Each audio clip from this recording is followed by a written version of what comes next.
We talk about rape a lot as this act of sexual frustration, as this act of, people not being able to control themselves or whatever. It is so much more complicated like that. Guys, when you start reading newspaper articles, when you start seeing what people are saying, it's not even about sexual frustration so many times.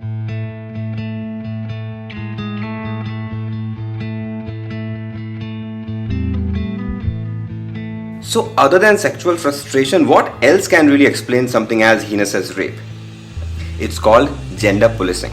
Gender policing by definition is when you force an individual to behave a certain way because of their gender. So for example, if you see a man crying and you tell him stop acting like a girl, or if you have a daughter who really loves playing football, but you enroll her in singing class and not football class, even though you know she likes football, because girls are supposed to like artsy things and girls are not supposed to like sports. You are gender policing your daughter. We don't even realize how common it is. And even if we do realize it, what is the connection between something like gender policing, which is so common and so innocent, and something as heinous as rape? And that question is exactly what we're trying to answer through our workshops. Ria and Sheena have two simple agenda. A, to illustrate how gender policing happens all the time in our books, in our newspapers, in the media, in movies, and B, to show the connection between gender policing and rape.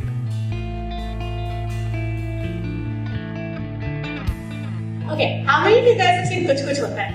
So in the beginning of the movie, right, they're in college, Shah Rukh Khan and Kajol are in college. And Kajol is in love with Shah Rukh Khan. Shah Rukh Khan doesn't love her, it's fine. He loves Rani Mukherjee, she dies. Then he meets Kajol, they fall in love, they get married. It's good. Okay. So the beginning of the movie, how was Kajol? Right? What did she wear? What did she do? Tomboy. Okay, we're hearing this term tomboy. What does tomboy mean?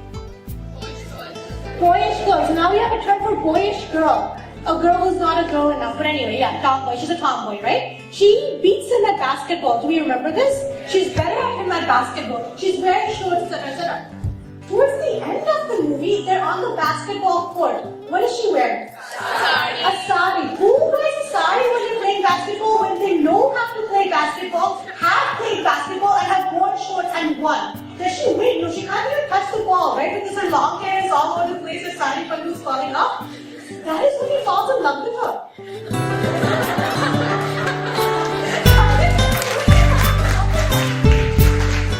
This is really important, you guys, because in the movie, towards the end, he says things like, "Arey, tum to ladki ho gaye." What does this mean? Wasn't she a ladki before?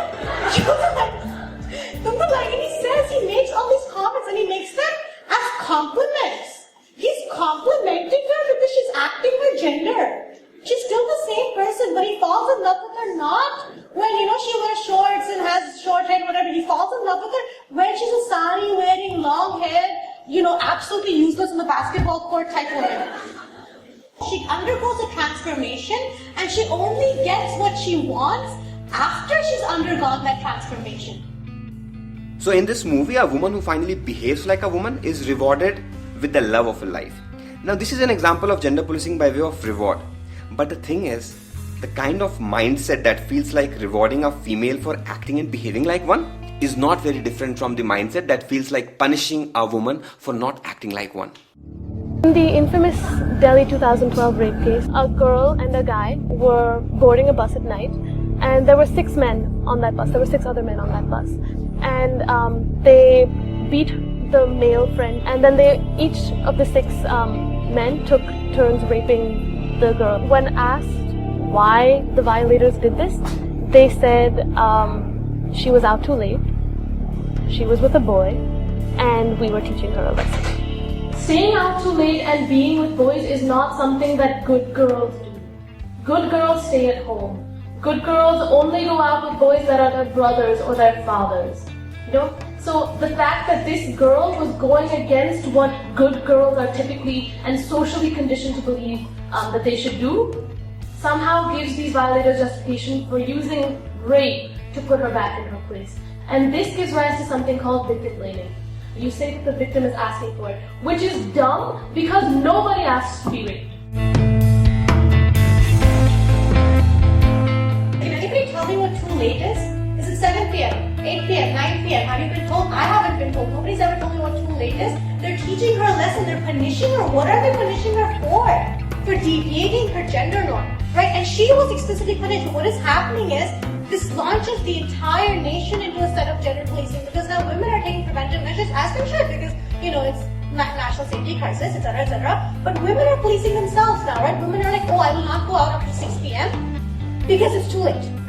I will not go out after 5 p.m. because it's too late. As long as we keep seeing rapes merely as a sexual act, every time we get angry by some incident that shakes us up, all that we end up saying are things like, bring justice, hang the rapists, which should be said and done, but that's just not enough. We also need to become aware of all this good intentioned gender policing that we keep doing all the time, all of us, like asking our daughters and sisters to not be with boys late in the night. And these might look like very effective solution in the short term to prevent rapes, but it actually propagates and validates the mindset of so many rapists. And therefore, each one of us has to stop gender policing. We have to change our attitude. We know that it takes a long time and a lot of hard work to change an entire country's attitude. But it has to start somewhere, and we're really hoping it starts with you.